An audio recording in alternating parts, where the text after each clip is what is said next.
Soleimani রহিম রাত পরে কিন্তু ঈদ। আমরা ঈদের সময় অনেকে দেখি ইনবক্সে হোয়াটসঅ্যাপে অনেকে ঈদের সালামি করছেন। হ্যাঁ, আসলে ওদের ছোটোদেরকে বা শহীদদেরকে ঈদের সালামি দেওয়াটা ঠিক আছে, দিতে হবে।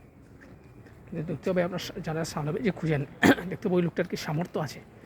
দেখেন, সময়ের প্রয়োজনে যেখানে একজন মানুষ ছিল সেখানে হয়েছে দুইজন। এক সময় কিন্তু 100 টাকা দিয়ে বা 200 টাকা দিয়ে টাকার যে মান ছিল, এখন তো এই মানটা নাই।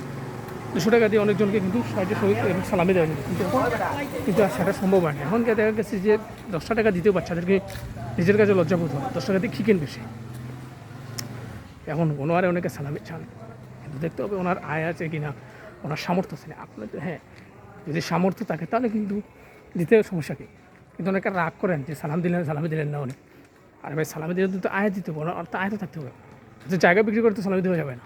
কাজে অনেক সময় হোয়াটসঅ্যাপে সালামি দিয়ে সালামি চাইয়ে আসলে লজ্জা দিয়ে না। যার সামর্থ্য সে অটোমেটিকলি আপনাকে বলতে হবে না সে সালামি দিবে।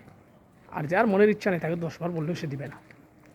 এখানে নির্ভর করে দুইটা, একটা ইচ্ছা এবং সামর্থ্য। এই দুটি যদি সমন্বয় থাকে, দুটি যদি ঠিক থাকে, তাহলে সালামিটা দেওয়া যায়। দ্বিতীয় সমস্যা কী বুঝছেন? প্রশ্নটা হচ্ছে গিয়ে বর্তমান সময়ে মানুষের হাতে টাকা নাই, টাকার ক্রাইসিস। যাদের টাকা আছে এরা সালামি দেন না, বা যাদের টাকা নাই এরা খুব শর্মে গর্বে হোক, নিচে কাপড় কেনাকাটা বা দিয়ে হলেও, পায়ে হেঁটে হলেও সালামির টাকা বছর জুড়ে কিন্তু রেডি করে জমিয়ে তারপর সালামি দেয়। যাই হোক, সবার জন্য শুভকামনা হলো ঈদ মোবারক।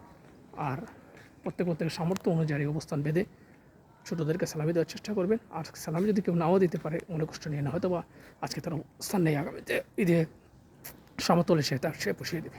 ভালো থাকুন, সুস্থ থাকেন, খুদা হাফেজ।